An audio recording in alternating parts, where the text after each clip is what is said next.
Assalamualaikum warahmatullahi wabarakatuh. Balik lagi bersama gua Suara Mistis. Kali ini kita akan bahas salah satu cerita dari seseorang tentang pesugihan di Gunung Kawi. Oh iya, sebelum masuk ke ceritanya, jangan lupa buat klik tombol subscribe dan klik tombol loncengnya ya, supaya tidak ketinggalan video-video terbaru dari Suara Mistis.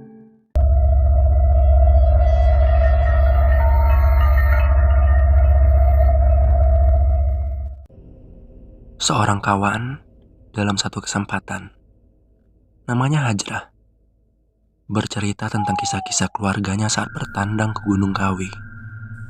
Ia tidak meminta apa-apa di sana. Mereka cuma ingin melihat kondisi gunung itu.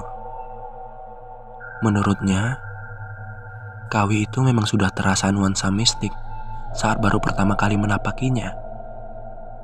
Di Kawi, beberapa bangunan terpisah-pisah dan menyerupai rumah ibadah. Ada kelenteng, masjid, dan yang lainnya. Di Kawi juga ada juru kunci yang biasanya bertanya maksud kita datang ke Kawi.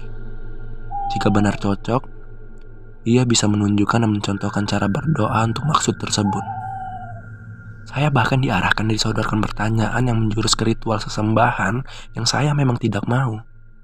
Bisa-bisa nanti musyrik. Saya takut. Konon, sekali lagi ya, ini cuma konon. Pernah ada seorang teman dari Hajrah yang ingin meminta dirinya hamil.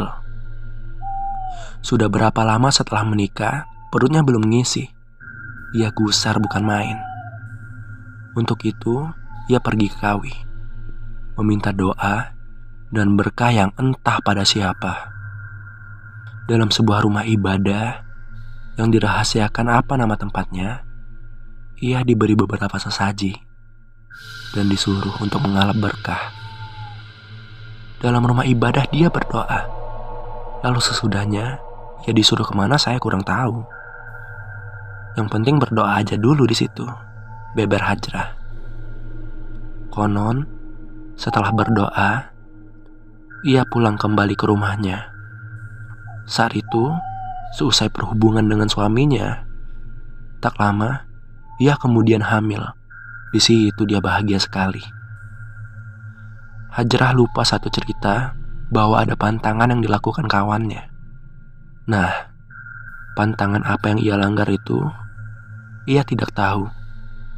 Pokoknya, dia langgar pantangan yang sudah ia setujui dengan juru kunci itu. Perut kawannya itu sudah membesar. Kalau tidak salah, bulan ke-7. Janin dalam kandungnya ini tiba-tiba menghilang. Ini kisah nyata, bukan karangan. Ini betul-betul terjadi. Ujar Hajrah dengan mantap dan meyakinkan. Kini, kawannya itu menjalani hidupnya dengan normal-normal saja. Ia hanya sedih sewaktu tahu ia kehilangan janin. Hingga beberapa hari dan bulan telah terlewati, pikirannya mulai meninggalkan kejadian aneh itu. Ia disebut tak lagi memikirkannya. Ada juga satu cerita, Hajrah lagi yang menjadi penceritanya. Kalau di dekat rumahnya, seorang pedagang ayam goreng memakai pesugihan dari Kawi selama puluhan tahun. Kini usaha ayam gorengnya itu sudah berkembang sedemikian pesat. Bahkan menu makin hari makin bertambah, seperti pecel dan nasi goreng, dan masih banyak lagi. Rukonya juga makin besar, dan pengunjung yang datang jelas makin ramai. Aku pernah mencoba makan di tempat yang dimaksud Hajrah itu. Rasanya tidak ada yang istimewa, standar. Aku heran, kok warung begini selalu ramai dikunjungi pengunjung ya? Lalu Hajrah nyerocos, kau tidak pernah perhatikan kalau tengah malam dia percikan sesuatu ke depan warungnya. Ada mangkuk kecil yang diisi air dan daun suji.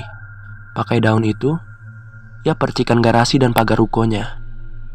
Saya kaget dan tak percaya.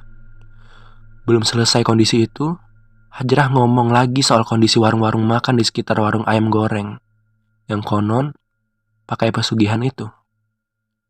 Di kiri dan kanan warung itu, menurut Hajrah, usaha-usaha makanan berat jadi sepi pembeli. Lama-lama mereka akhirnya tutup karena kalah bersaing. Itu fenomena yang disimpulkan Hajrah. Jika warung ayam goreng itu memang dibantu jin, tidak ada yang bisa bertahan lama kalau berbisnis makanan di dekat warung ayam goreng itu. Semua redup perlahan-lahan. Istilah kekiniannya kurang baik jaringannya di sekitar situ.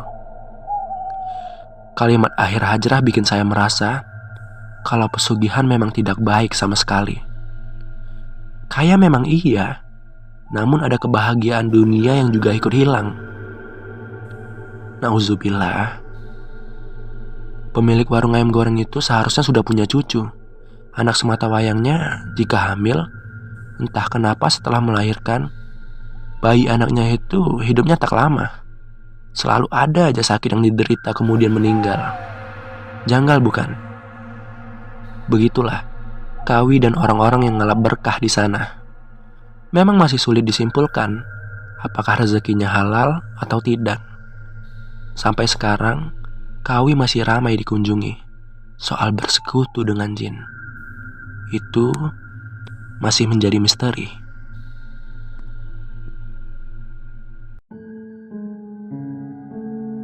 Oke teman-teman, mungkin sekian pembahasan kita kali ini. Maaf jika ada kesalahan informasi atau penyampaian. Sekian and see you in the next video.